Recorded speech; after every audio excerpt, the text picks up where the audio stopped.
Well, it strikes me that there's no small amount of irony associated with the fact that the president is apparently being impeached in the House shortly for holding up aid to Ukraine, and at the same time, the Democrats are filibustering the defense bill, or say they're going to filibuster the defense bill, which we'll vote on later this week, which would provide for the assistance to Ukraine. With regard to the impeachment effort, I understand later today the Speaker is going to lay out a process which will outline what the House is going to do. We'll all be looking at that to see if it meets the normal due process standards you would expect to be provided to the President and his team, similar to what was provided to President Nixon and President Clinton in similar situations.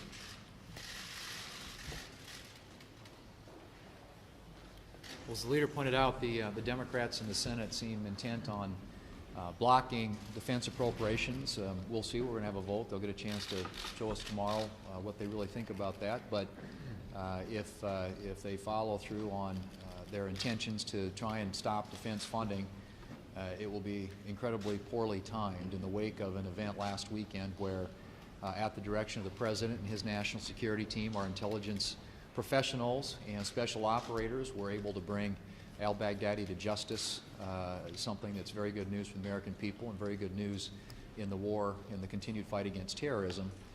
The Democrats have an opportunity to support our military. And, you know, the defense appropriations bill has the largest pay raise in over a decade for our troops, funds important weapon systems and readiness and preparedness for the challenges, the national security threats that we face around the globe. And so I would hope that they will come to their senses and realize that this is not the place to try and stop an appropriations bill. Defense is something that we all believe in. The American people understand how important it is, and I don't think it'll be lost on them if the Democrats carry through on their intents to block this bill. Coupled with the National Defense Authorization Act, the defense bill, which is something that for 58 years Republicans and Democrats have come together on every fiscal year.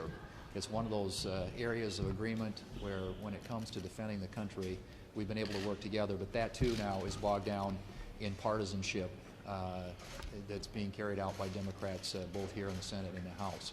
So let's hope that we can do better and that the Democrats will come to the conclusion that funding our troops, making sure that they get the biggest pay raise in a decade, is something that we all ought to be for. Well, the Democrats are obsessed with impeachment. They've been obsessed since the time that President Trump was elected. Actually, a full month before the president even took the oath of office, Elizabeth Warren and other Democrat senators were working on a roadmap to impeachment. And now they're trying to overturn and overthrow the results of an election by the American people. They're doing it in the cellar, in the shadows, in secret. And Republicans are focused on the sorts of things that actually move the country forward. As a result of the Democrats' obsession, they're not doing the things that are important, like paying the troops, funding the military. They're not doing the things that are important for all of us, like fixing our roads, fixing our bridges. All of these things are important, and yet the Democrats have even prevented us to get and pass the USMCA, important trade issues for our nation and our neighbors. Republicans are going to continue to be focused on the things we were elected to do, which is grow the economy. We want to continue to focus on a strong, healthy, growing economy, more people working, higher wages, and more opportunities for our children and our grandchildren. I talked a little bit at lunch today about the difference that circuit judges are making. Confirmed in the first 3 years, or up to date in the Trump administration, 16 circuit judges. That's about twice as many as his three predecessors were able to get confirmed in the same period of time. And why does that matter? About 50,000 cases go to the circuit courts, the federal circuit courts. About 8,000 of those cases are appealed to the Supreme Court. Last year, the Supreme Court heard 77 of those cases. So of the well over 7,900 of those cases that were appealed, The constitutional law at the moment is determined by that circuit judge's decision unless the Supreme Court decides to establish some new criteria. Matters, we're making a difference there. The president appointing constitutional conservatives are making a difference, and I talked about a handful of cases that Trump appointees have decided that would be the kind of cases that you'd expect constitutional conservatives to decide. Al-Baghdadi's demise makes this world a much better place, folks. I would like to commend the president, our intelligence community, and of course, our wonderful special operations forces for their accomplishment in this mission and for making sure that al-Baghdadi was brought to justice. Now, there is information that was released this morning that gives us indication that the likely successor to al-Baghdadi was also killed. And again, folks, our world is a much better place. So let's make this a warning to all terrorist groups out there, all extremists, that you cannot hide. You cannot hide from us, and we will bring you to justice. That is our warning to you.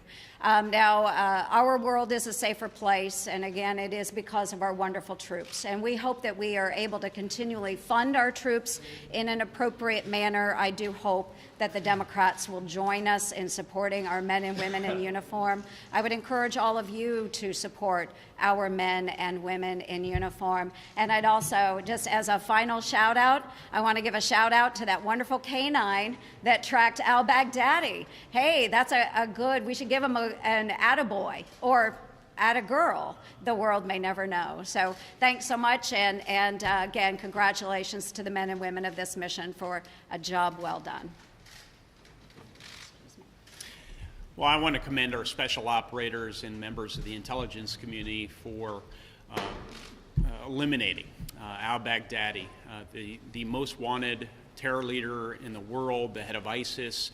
I also want to applaud our president for making the bold decision to send our special operators on this important mission. It's a good time to reflect on those who have given their lives to try and defeat ISIS, an ongoing battle. Jordan Spears is a Marine from Memphis, Indiana. He gave the ultimate sacrifice, and his family continues to suffer the anguish of his memory, but they know he did not die for naught. He died for all of us, and I know there are other service men and women who've made similar sacrifices around the country. Peter Kasich, he died at the hands of ISIS. He's from Indiana. His family continues to suffer. You know, this is a good win for America. Of course, I once again applaud the president for making this bold decision. We have to stay vigilant as a country, though, and that involves properly funding our military, something that we have before us this week in Congress. Semper Fidelis. Senator McConnell. Yeah. You signed on to Lindsey Graham's resolution about the House impeachment process. You talked about how we're going to have prospectively an impeachment trial here, and we'll be sitting as jurors. How could you be perceived as being a fair jurist if you've signed on to that resolution condemning the House impeachment process? Yeah, the resolution is about due process, and it was critical, at least at that moment. We'll see what the House comes up with later today, about the way they were going to handle the case. Didn't deal with the merits, dealt with the process. So we'll have to take a look at what the House produces later today and see if it passes, frankly, the smell test of providing the kind of due process protections that the President and his team are certainly entitled to, just like President Nixon was and President Clinton was. Yeah. Oh, Are you committed to bringing the resolution condemning the House process to the floor? Well, we haven't made a decision on that yet. I think the next step, as I just said, is to take a look and see whether the House is now going. Obviously, they've responded to the pressure that we put on them to try to handle this in a more transparent way that meets basic standards of due process that every American would be entitled to. You have in the past pushed back when others outside this body try to tell you how to change the filibuster or how to run a Supreme Court hearing. how then is it appropriate for the Senate to tell the House how to conduct an impeachment? We give them our advice all the time when we pass when we pass bills, when we critique their performance, and they do the same with us. Nancy? Do you view the House impeachment inquiry as illegitimate? Well, look, impeachment, as a practical matter, is whatever a majority of the House decides it is at any given moment. And it appears that the Democrats, emboldened by the new majority they've had this year, have been on this path for 3 years. The first headline I saw, I think it was in the Washington Post, before the president was sworn in, was that the impeachment process is beginning. So this is just further evidence that this is what they had in mind from the very beginning. Lieutenant Colonel Vindman says that what he heard on the president's call, that conversation with the Ukrainian leader, was so concerning that he worried that it might undermine U.S. national security. Does it concern you? Are you worried about the president's behavior at all? Look, I'm not going to question the patriotism of any of the people who are coming forward. The action is in the House now. We'll see whether they can, A, meet the due process standards, fundamental due process standards, and then see what they do. I think the vote that they're now going to have to open the impeachment inquiry will be very interesting. Will all the Democrats vote for it? Well, what do you make of these allegations? I said I'm not going to comment on the merits of what's going forward. We're watching what happens in the House, and we'll see whether they actually open this impeachment inquiry. Apparently they're going to vote on it later this week. It's going to be a very interesting vote. Senator, can Syria